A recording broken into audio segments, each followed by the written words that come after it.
Hello students, you all are welcomed in the class 9. The subject is history.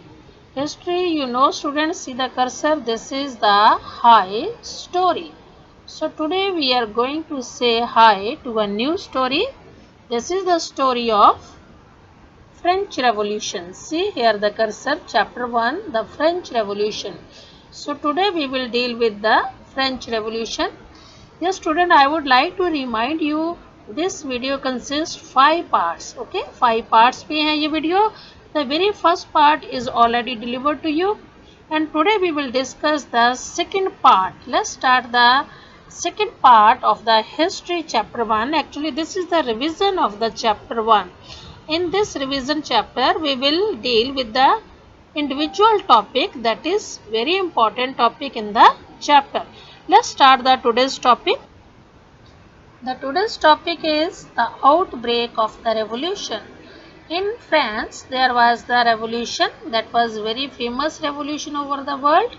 So today we will deal how the revolution was started. In the previous part, we had discussed that King Louis had imposed the taxes.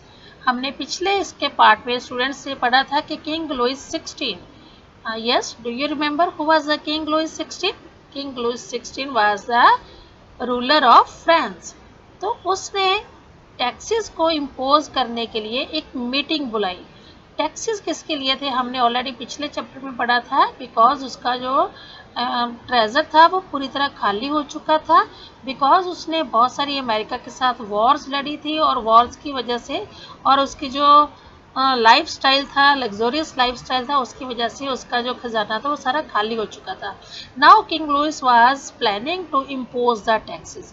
अब उसने नए tax लगाने थे तो इसके लिए उसने क्या किया, तो उसने ये एक स्टेट जनरल की मीटिंग बुलाई. क्योंकि उस टाइम में in France the old regime the monarch didn't have the power to impose taxes according to his own will alone. क्योंकि उस टाइम में ओल्ड रिजाइम जो पुराना वहाँ का राजकीय जो सिस्टम था, शासन का जो सिस्टम था, उसके अकॉर्डिंग फ्रांस में सिर्फ किंग अकेला टैक्स इम्पोज नहीं कर सकता था. इसलिए उसने स्टेट जनरल की मीटिंग बुलाई. तो पहले हम जानते हैं who were the people in the state general. Answer, the state general was a political body to which the 3 states sent their representatives. मतलब वहाँ पे 3 स्टेट थी, first state, second and third state. तो हर स्टेट के members अपने representatives भेजते थे. वो सारा ग्रुप जो तीनों स्टेट से मेंबर आते थे उनको कंबाइनली हम क्या बोलते थे, स्टेट जनरल. अब किंग ने स्टेट जनरल्स की मीटिंग बुलाई. कब मीटिंग बुलाई, क्योंकि उसको क्या था, टैक्स लगाने थे, अकेला टैक्स नहीं लगा सकता था. So on 5th May 1789 King Louis 16 he called the meeting of a state general. So students, आपका क्वेश्चन होगा आपका, why the king called the meeting of a state general, when the meeting was called, why the meeting was called, who were the state general. ये आपके important questions हैं, ये paragraph number 1 से. Students listen it very carefully. जितने भी आपके paragraph हैं जो आपकी रिवीजन में, आपको डीप रिवीजन में मैं आपको इसकी डीप स्टडी दे रही हूँ, बिकॉज आप 1 मार्क क्वेश्चन इजीली कर पाओ, इसलिए ये आपके लेक्चर्स बहुत इंपॉर्टेंट है. So listen the video till the end, okay, and try to solve the answers which I am going to give you the assignment after the chapter will be completed. I will send the assignments, okay. तो 1 mark question है, अपने अच्छे से करने हैं, so may that you won't face any trouble during the final exams. तो ये आपको 1 मार्क्स के क्वेश्चन कहीं भी और किसी सोल्यूशन में नहीं मिलेंगे, सिर्फ एनसीईआरटी का फॉलो करना, because NCERT is the best source to compete the exams. Okay students, तो हर पैराग्राफ में मैं आपको 2-3 क्वेश्चंस इंपॉर्टेंट क्वेश्चन मार्क करवाऊंगी. जो मैं 7 क्वेश्चन बोल रही हूँ, listen that very carefully, okay. तो किंग ने 3rd स्टेट जनरल्स की मीटिंग बुलाई. उसमें क्या था, टैक्स इम्पोज करने थे. तो इससे पहले मीटिंग कब बुलाई गई थी, ये स्टेट जनरल की meeting last time it was done in 1614. तो अब कितने सालों के बाद ये meeting, near about more than 100 years के बाद दोबारा से मीटिंग हो रही है. 5 मई 1789 को किंग लुइस 16 ने जो असेंबली है स्टेट जनरल की उनकी मीटिंग बुलाई to pass the proposal for new taxes, ताकि नए टैक्सेस लगाए जा सके। अब क्या था, the first and second state उनके कितने नाउ सी स्टूडेंट्स, जो फर्स्ट स्टेट सेकेंड स्टेट के कितने मेंबर्स हैं, दोनों के मेंबर मिला के 300 मेंबर्स थे। ओके, रिप्रेजेंटेटिव जो फर्स्ट और सेकेंड स्टेट ने सेंड किए थे स्टेट जनरल में। उसके बाद जो थर्ड स्टेट थे उनके मेंबर्स कितने थे स्टेट जनरल में, उनके टोटल 600 मेंबर्स थे। मतलब जितने दोनों साइड्स के मेंबर थे उतने केवल थर्ड स्टेट के मेंबर्स थे। तो ये थर्ड स्टेट के मेंबर्स ये क्या चाहते थे कि उनको भी इक्वल राइट्स मिले, जबकि वहाँ पे लिखा हुआ था, उसका रूल था कि तीनों के जो जनरल स्टेट जनरल के मेंबर्स हैं सबको इक्वल राइट्स मिलेंगे। लेकिन जो थर्ड स्टेट है उसमें पीजेंट्स, आर्टिसंस, विमेन ये सारे थे, लेकिन इनको असेंबली में एंट्री भी नहीं दी थी। Okay, they were denied to have the entry. जहाँ उनकी असेंबली में एंट्री नहीं हुई तो बड़ा दुख हुआ उनको। एंड दे उनकी जो डिमांड्स थी, उनकी जो पूरी पब्लिक की उनकी थर्ड स्टेट की डिमांड्स थी जो उन्होंने अपने रिप्रेजेंटेटिव के हाथ में भेजी थी, वो नियर अबाउट 40,000 लेटर्स में थी। 40,000 लेटर्स क्या थे, टोटल जो थर्ड स्टेट के मेंबर्स हैं उनकी डिमांड्स थी। बट हुआ क्या, असेंबली में उनको अंदर आना ही अलाउ नहीं किया। They were not allowed to come in the hall. Now see, अब जो स्टेट जनरल्स हैं वहाँ का रूल क्या था, प्रिंसिपल रूल क्या था, उनका मेन सिद्धांत क्या था, each state had one vote. Okay, सबका एक वन वोट होगा। This time Louis XVI was determined to continue the same practice, but the member of the third estate demanded the voting now be conducted by assembly as a whole. वो चाहते थे सबकी voting एक जैसी होनी चाहिए, वहाँ यहाँ पे सारे मेंबर्स को इक्वल जो राइट टू वोट है, वन वोट सबका वन वोट काउंट किया जाए। बट जो डेमोक्रेटिक फिलोसफर थे वहाँ के, स्पेशली द रूसो ने अपनी बुक में, उसकी बुक का नेम था द सोशल कॉन्ट्रैक्ट, उसने अपनी बुक में इसे प्रिंसिपल ये सिद्धांत ये असूल लिखा था कि सारे मेंबर्स को, हर ईच मेंबर्स को कितना होना चाहिए, वन वोट मिलना चाहिए। लेकिन जो किंग था, किंग ने ये डिमांड, ये प्रपोजल उनका ठुकरा दिया थर्ड स्टेट का। ओके, तो गुस्से में थर्ड स्टेट के सारे मेंबर प्रोटेस्ट करते हुए, उसका विरोध करते हुए असेंबली से वॉकआउट हो गए, वो असेंबली छोड़ के चले गए। अब देखते हैं कि इसके बाद जितने भी रिप्रेजेंटेटिव्स हैं ऑफ थर्ड स्टेट्स, उन्होंने अपने आप को क्या देखा कि वो फ्रेंच के, जो फ्रांस नेशन है, फ्रेंच नेशन है, वो भी उसके एक तरह के, उसका एक अभिन्न अंग है, स्पोक्समैन है। तो ऑन 20th जून को वो सारे एक हॉल में इकट्ठे हुए। वो कौन सा हॉल था, टेनिस कोर्ट। टेनिस कोर्ट एक प्लेस है वहाँ पे फ्रांस में, ठीक है। तो वहाँ पे वर्सेल्स में वो सारे वहाँ पे इकट्ठे हुए जो असेंबली छोड़ के आ गए थे।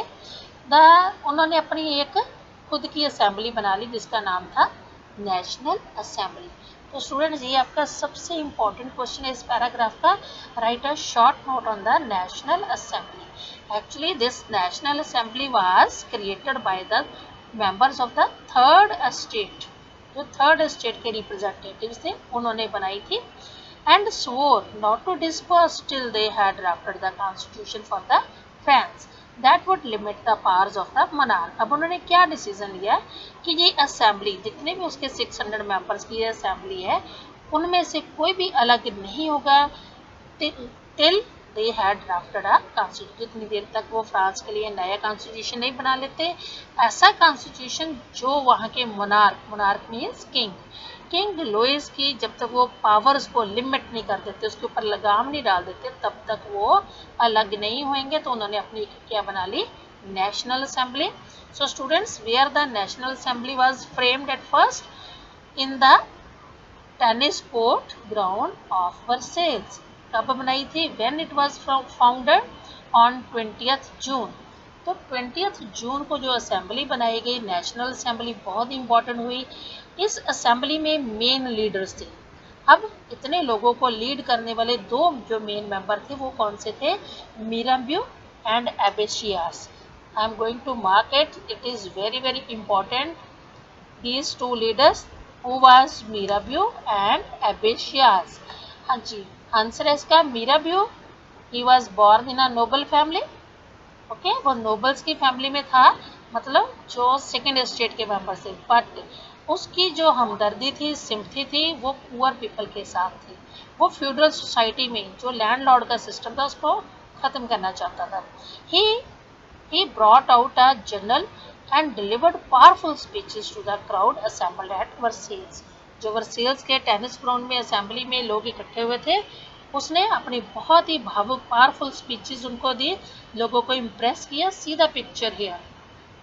Yes students, this is a picture of a tennis court ground. इसमें जो थर्ड स्टेट के रिप्रेजेंटेटिव्स थे वो सारे यहाँ पे इकट्ठे हुए हैं और ये सारी एक पेंटिंग बनाई गई थी। This painting was created by the Jacques Louis David. ये पेंटिंग इसलिए बनाई गई थी, उसका मानना था कि जब नेशनल असेंबली अच्छे से बन जाएगी, प्रिपेयर हो जाएगी, इनका कॉन्स्टिट्यूशन बन जाएगा, तो ये पेंटिंग वहाँ पे लगाई जाएगी। So this is the important painting showing the strength of the people. एबेशियस एंड मिराबियो जो उनके दो लीडर्स थे। ओके अब एबेशियाज कौन था? मिराबियो तो एक नोबल फैमिली में पैदा हुआ था, बट फिर भी उसने अपनी पावरफुल स्पीचेस दी, असेंबली को लीड किया। दूसरा लीडर था एबेशियाज। एबेशियाज वाज ओरिजिनली अ प्रीस्ट। ये भी सेकेंड स्टेट से था। उसने बहुत इन्फ्लुएंशियल पैम्पलेट्स लिखे। उसका जो सबसे इम्पोर्टेंट जो पैम्पलेट्स था, उसकी राइटिंग थी what is the third state. Third state के बारे में थी, तो ये बहुत फेमस हुई। अब क्या था, नेशनल असेंबली वर्सेल्स में क्या कर रही थी, कॉन्स्टिट्यूशन डिज़ाइन कर रही थी। जब कॉन्स्टिट्यूशन डिज़ाइन हो रहा था तो फ्रांस में दूसरी साइड लोगों के ऊपर बहुत बड़ी विपदा पड़ी थी। वो कौन सी उनकी सीवर कंडीशन थी? एक तो वहाँ पे क्या था, बैड हार्वेस्ट हुई। अच्छी हार्वेस्ट ना होने की वजह से क्रॉप्स नहीं हुई। फूड ग्रेन्स की जो डिमांड थी बहुत ज़्यादा थी, लेकिन सप्लाई बहुत कम थी। तो इसकी वजह से जो प्राइसेस थी दे रोज वेरी हाई, प्राइसेस बढ़ गई थी। तो ज़्यादातर लोग क्या करते थे, बेकरी की शॉप्स के आगे लाइंस में उनको खड़े होकर वेट करनी पड़ती थी, लेकिन बेकर्स उनको एक्सप्लॉइट करते थे। ये अपने incident students very first page में हमने पढ़ा था, जब लोगों ने बैस्टाइल प्रिजन पे अटैक किया था। तो वो इंसिडेंट कहाँ से शुरू हुआ था? जब लोगों में बहुत ज़्यादा हंगर उनको स्ट्राइव कर रही थी, हार्वेस्टिंग नहीं हुई थी अच्छी, प्राइसेस बहुत ज़्यादा थी, बेकर्स एक्सप्लॉइट कर रहे थे। तो एक दिन सडनली क्या हुआ कि जो बेकरी की शॉप के आगे एक विमेन की बहुत लंबी क्यू, बहुत लंबी लाइन थी। तो एंग्री विमेन ने, जितनी एंग्री विमेन थे, उन्होंने शॉप्स की तरफ भागना शुरू किया, चिल्लाना शुरू किया। तो एट द सेम टाइम, उसी टाइम किंग ने अपने जो ट्रूप्स थे, आर्मी थी, उनको ऑर्डर दे दिया कि पेरिस की सिटीज़ में जाके इनको कंट्रोल करें। और ये दिन था 14 जुलाई। तो उस दिन 14 जुलाई को एक एजिटेटेड होता है, जो आंदोलन कर रहे हैं, एक क्राउड का पूरा एक जो उसका हजूम था, बड़ा लोगों की भीड़ थी, वो उन्होंने भाग के डिस्ट्रॉय कर दिया किसको, बैस्टाइल प्रिजन को। जो एक किलाबंदी की थी, उसकी फोर्ट्रेस थी, उसकी दीवार थी, वो तोड़ दी, उसके जो पत्थर थे वो भी सेल कर दिए। ओके, तो ये बहुत बड़ा इंसिडेंट था, लोगों ने हथियार भी लूट लिए। अब लोग जो क्या थे, कंट्री साइड में र्यूमर फैल गई, अफवाह फैल गई कि राजा ने, जो लॉर्ड्स हैं, सॉरी, जो सेकेंड स्टेट के मेंबर्स हैं, लैंड लॉर्ड्स हैं, जो अपने मैनर होता है एक तरह के मैनिसन, बड़े महल, जहाँ पे सेकेंड स्टेट के लोग लॉर्ड्स रहते थे, उन्होंने लोगों ने अफवाह फैला दी कि मैनर्स ने, लॉर्ड्स ने कुछ पर्सन्स को हायर करके लोगों के ऊपर हमला करने के लिए भेज दिया है, उनकी क्रॉप्स को ख़राब करने के लिए, डिस्ट्रॉय करने के लिए भेज दिया है। तो अब क्या हुआ, लोगों ने जो इस र्यूमर को सुन रहे थे, अब उन्होंने डर के मारे क्या किया, अपने साथ जो भी उनके एग्रीकल्चरल टूल्स थे, जैसे होज हैं, छोटे छोटे उनके होज हैं, पिच फॉक्स हैं उनके पास, कहीं हथौड़ा, जो भी था, एग्रीकल्चरल जो थे टूल्स थे, उनके साथ उन्होंने चैट्यूक्स पे हमला कर दिया। Mark the word chateaux. ये चैट्यूक्स क्या है, जो राजा का पैलेस था, लुइस किंग 16 का जो पैलेस था, उसके ऊपर हमला कर दिया। अब उन्होंने वहाँ और क्या किया, they looted the hoarded grain and burnt down the documents containing the records of manorial dues. जितना भी उन्होंने बकाया देना था राजा का, वो सारे डॉक्यूमेंट्स जला दिए, जो वहाँ पे जमा किया हुआ होर्डेड ग्रेन, जमा किया हुआ अनाज था, उसको लूट लिया। अब इसके अलावा ये सब देखते क्या हुआ, जो लार्ज नंबर थे नोबल पीपल थे, सेकेंड स्टेट के पीपल थे, तो वो अपने घर छोड़कर भागे, कई दूसरी कंट्री में माइग्रेट हो गए, शिफ्ट हो गए। तो इतना डर, इतना बड़ा रिवोल्ट हो गया था कि किंग लुइस फाइनली उसने नेशनल असेंबली के ऊपर साइन कर दिया, उसके डॉक्यूमेंट को एक्सेप्ट कर लिया और ये प्रिंसिपल ये भी मान लिया कि जितनी भी उसके कॉन्स्टिट्यूशन में जो भी रूल्स होंगे उसके अकॉर्डिंग जो भी उसकी पावर्स के ऊपर लिमिट करेंगे वो उसको एक्सेप्ट करेगा, मान लेगा। तो एक समझौते के ऊपर उसने सिग्नेचर कर दी। This was the night of 4 August 1789। अब 4 अगस्त को 1789 को assembly passed a decree abolishing the feudal system of obligations and taxes. अब क्या था, नेशनल असेंबली बन गई। नेशनल असेंबली ने एक 5 मेंबर की डिक्री, एक अपनी असेंबली बना ली छोटी सी 5 मेंबर की, जैसे कमेटी होती है, उसने अबॉलिश कर दिया फ्यूडल सिस्टम को, जो लैंडलॉर्ड का सिस्टम है, और जो बाय बर्थ उनको प्रिविलेजेस मिल रहे थे, लोगों से टैक्स लेते थे, ये सारे सिस्टम को उन्होंने खत्म कर दिया। जो मेंबर्स थे क्लर्जी क्लास के, मतलब प्रीस्ट क्लास के, उनके ऊपर भी उन्होंने प्रिविलेजेस थे जो उनके खत्म कर दिए, जो उनको सहूलतें मिल रही थी वो भी उनकी खत्म हो गई। जो टैक्सेस थे, जो टैक्स था, जो चर्च को टैक्सेस देते थे वो भी खत्म हो गया। लैंडलॉर्ड सिस्टम खत्म हो गया, चर्च के टैक्सेस खत्म हो गए, और इसके अलावा जो लैंड थी, जो चर्च के नाम पे बहुत ज़्यादा लैंड थी जिसके ऊपर टेनेंट्स लैंडलेस लेबर वर्क करते थे, वो भी वहाँ से उनकी जब्त कर ली गई, दैट वाज कन्फिस्केटेड। तो as a result government acquired assets worth at least 2 billion livres. या इतनी ज़्यादा ह्यूज प्रॉपर्टी, लिवर्स वहाँ की करेंसी है। तो इसके ऊपर गवर्नमेंट को जो सारे एसेट्स है उनको उनके ऊपर कब्जा कर लिया गया। See the students new words, what is the meaning of chateau. Chateau था कि कैसल, जैसे राजा का एक बड़ा महल है, उसके साइड में किलाबंदी की होती है, कैसल होते हैं, फोर्टिफिकेशन की होती है उसकी सिक्योरिटी के लिए। मैनर्स जो है, जो सेकंड क्लास पीपल के, जो लॉर्ड्स पीपल हैं, उनके जो बड़े बड़े बंगले हैं, मैनर्स हैं, उनको मैनर बोल दिया। So these were the very important questions. तो आगे देखते हैं कि अब फ्रांस में कॉन्स्टिट्यूशनल मोनार्की बन गई। स्टूडेंट्स मीनिंग देखो, कॉन्स्टिट्यूशनल मोनार्की है क्या। कॉन्स्टिट्यूशन मीन्स एक set of rules and regulation था जो हमारी नेशनल असेंबली ने बना लिया था।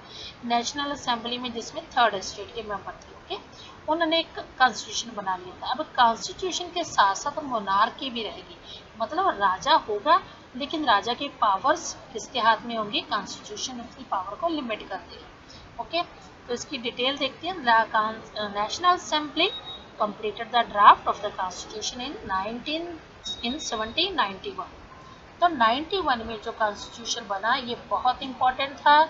ये आपका 3 मार्क्स का इंपॉर्टेंट क्वेश्चन है। What were the main features of the constitution of 1791। Actually ये तो पहला फीचर आप लिखोगे, this was prepared by the national assembly, it was completed on 1791।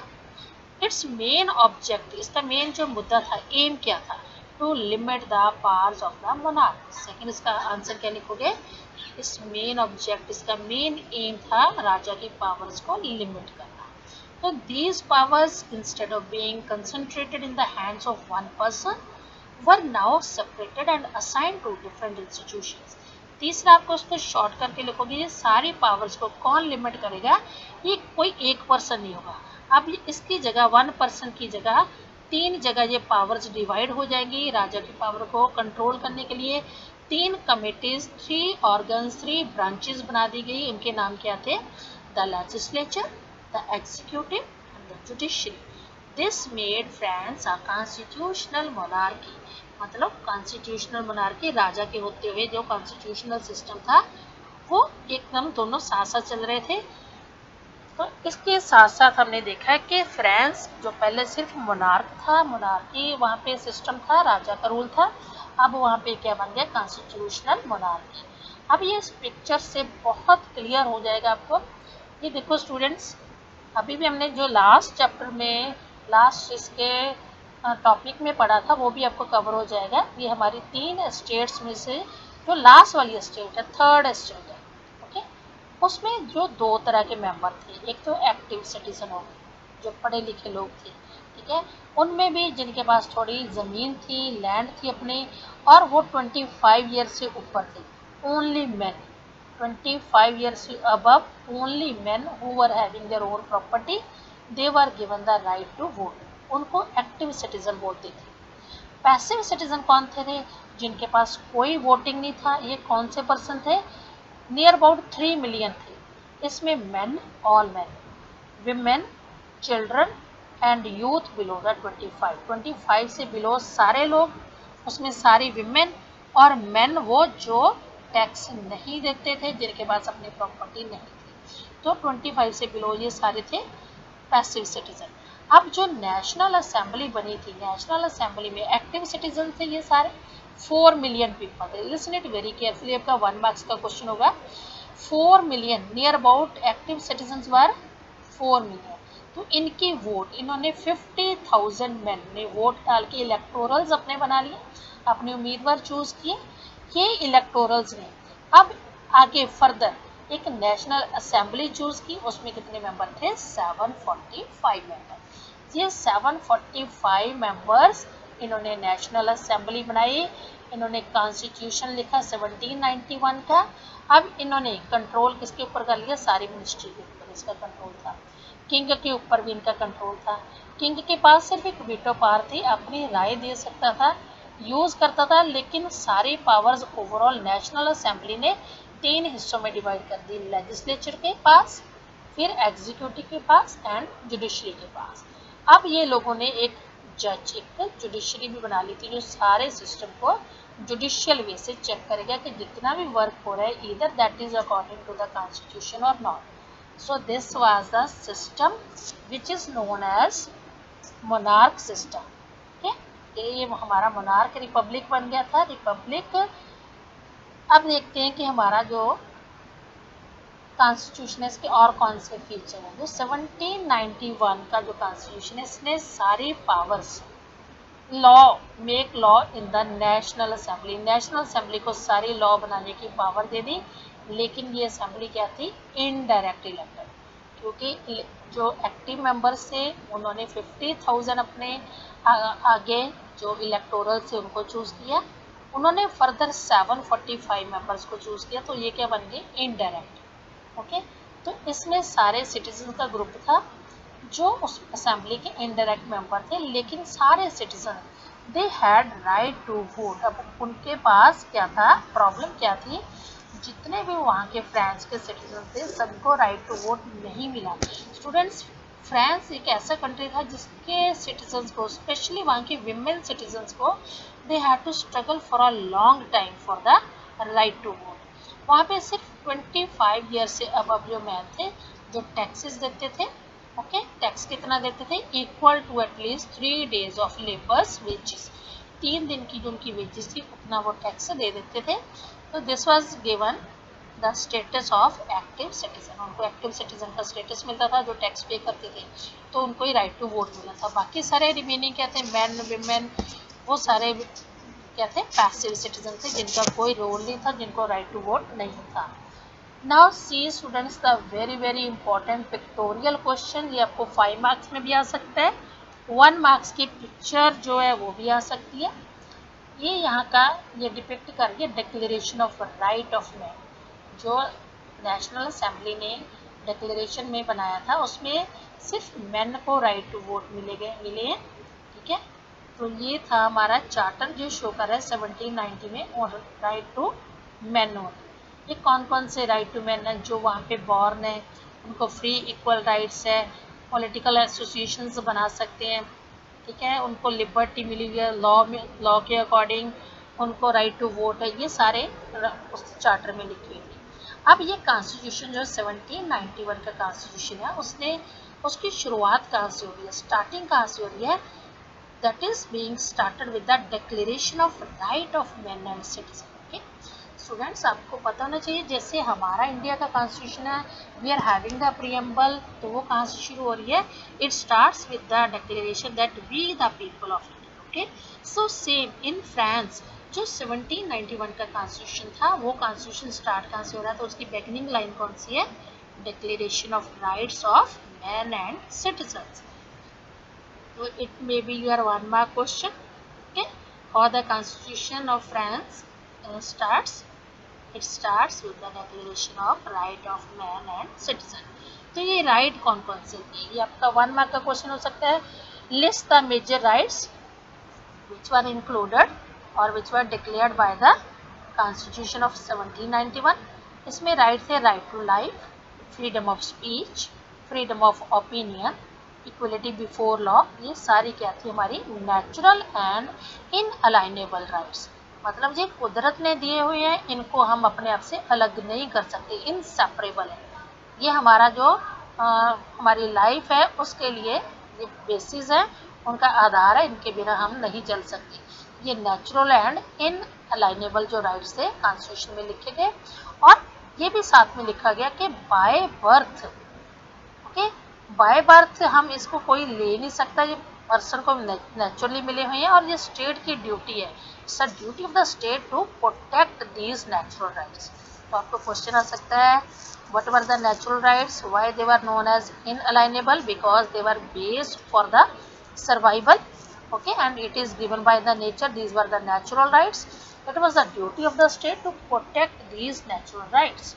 So this was the Constitution of 1791. इसके अलावा students, as we had discussed कि women को right to vote नहीं था, विमेन पैसिव सिटीजन में थे. तो ये आपका इम्पॉर्टेंट क्वेश्चन है. जो विमेन रेवोल्यूशनरी लीडर्स थे, स्पेशली जीन पॉल मार्ट, ये आपका बहुत ही इम्पॉर्टेंट है. जीन पॉल मार्ट, उनका एक न्यूज़पेपर था, अपना न्यूज़पेपर था. न्यूज़पेपर का नेम है लेमी ड्यू पीपल. ये फ्रेंच लैंग्वेज में है जिसका मीनिंग है the friend of the people. Okay, तो इसमें इसने मेंशन किया था कि ये जो राइट है, ये कॉन्स्टिट्यूशन का जो राइट है नेशनल असेंबली ने दिया है, उसने कमेंट किया था कि ये सब जो विमेन है उनको भी मिलना चाहिए. तो ये आपको क्वेश्चन आ सकता है, who was Jean Paul Marat? She was a revolutionary journalist in the French society. Then she was having her own newspaper, that is L'Ami du Peuple. It means the friend of the people. तो ये lemme due जो थी बहुत ही famous वहाँ की women revolutionary हुई है. अब देखते हैं स्टूडेंट्स आपके सिंबल्स. ये सिंबल्स आपके बहुत इंपॉर्टेंट सिंबल्स हैं. आपने डिफरेंट सिंबल्स आपको गिवन है एग्जाम में. It will come as a picture question. You have to explain this picture within 1 or 2 lines. Okay, this is the broken chain. Broken chains, these are the symbol that person is free. क्योंकि France में slavery थी, slavery से free किया गया. Broken chain का symbol use किया. Broken chain stands for the act of becoming free. Next आपका symbol ये देखो, this is a bundle of rods. ये रॉड्स का एक बंडल है. Okay, 1 rod can be easily broken but not an entire bundle. So this is the symbol of strength lies in unity. तो अगर ये सारी एक साथ हैं तो इनको कोई तोड़ नहीं सकता. Strength lies in the unity. Third symbol एक आई शो कर रही है. This I with in a triangle radiating light. एक ट्रायंगल में लाइट है, ट्रायंगल में आई है और उसके रेडिएशन में लाइट पड़ रही है. ये किस चीज का सिंबल है? The all seeing eye stands for knowledge. ये नॉलेज का सिंबल है. The rays of the sun will drive away the clouds of ignorance. अब वहाँ पे राइटर फिलोसफर की वजह से इतनी ज़्यादा अवेकनिंग हो गई है कि इग्नोरेंस है जो लोगों के ऊपर वो खत्म हो जाएगी. नेक्स्ट सिंबल है ये, this is the symbol of sceptre, symbol of royal power. ये स्कैप्रे रॉयल पावर का सिंबल है. नेक्स्ट एक स्नेक है, snake biting its own tail. एक रिंग बना हुआ है, ठीक है, स्नेक अपनी टेल को खुद दिखा रहा है. सिंबल ऑफ इटर्निटी मीन्स ना खत्म होने वाला सर्कल है. The ring has neither beginning nor an end. ये ना कभी कहीं पता चलता है कहाँ से शुरू होता है, ना पता चलता है कहाँ से खत्म होता है. मीन्स ये हमारे फ्रांस की है कि पता नहीं कहाँ से शुरू हो रही है कहाँ से खत्म हो रही है. ये इटर्निटी का सिंबल है, मीन्स जो हमेशा लगातार कायम रहता है, इटर्निटी. नेक्स्ट है रेड पिलग्रिम. ये कैप है, रेड कैप जो है cap, it was usually Warne by the slaves. France में स्लेव्स ट्रेड बहुत ज़्यादा होता था. स्लेव्स का कस्टम, स्लेव्स की प्रथा बहुत फेमस थी, तो उनको ये रेड कैप पहनाई जाती थी. This was the symbol that a person wearing the cap is slave. तो अब ये फ्री हो गया, वहाँ पे चेन्स, ब्रोकन चेन्स के हमने शो कर दिए कि वहाँ पे स्लेवरी खत्म है। तो जो रेड अफ्रीकन कैप है ये भी शो कर रही है कि वो फ्री हो गए हैं। अब तीसरा टॉपिक स्टूडेंट्स हम डिस्कस करेंगे हमारी नेक्स्ट वीडियो में। तो अभी तक जो आपने सीखा मैं उसकी एक बार रिवीजन आपको बता दूं। ये स्टूडेंट्स आज की जो रिवीजन थी हमारी पार्ट 2 में, उसकी मैं एक बार फिर से आपको समरी बता रही हूँ। जो लुइस किंग था, लुइस 16, उसने एक अपनी असेंबली की मीटिंग बुलाई। उसमें क्या था, स्टेट जनरल की मीटिंग में उसने टैक्स को इंक्रीज करना था और इस मीटिंग को लेके उसने प्रपोजल थे वो न्यू प्रपोजल, नए टैक्सेस का प्रपोजल दिया था।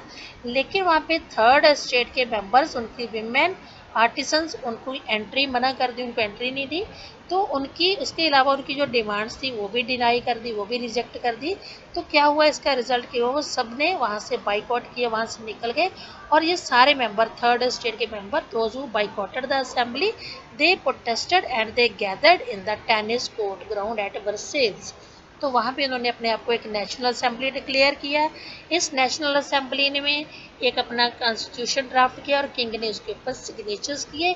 मीनवाइल जो वहाँ के जो क्राउड थी, जो थर्ड स्टेट के पीपल थे, those who are facing the starvation, तो उन्होंने एक रिवॉल्ट किया।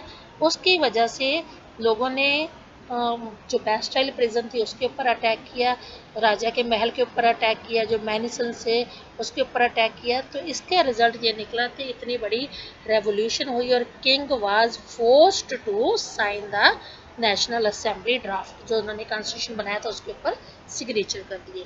तो बहुत सारी चेंजेस आई हमारी फ्रेंच सोसाइटी में।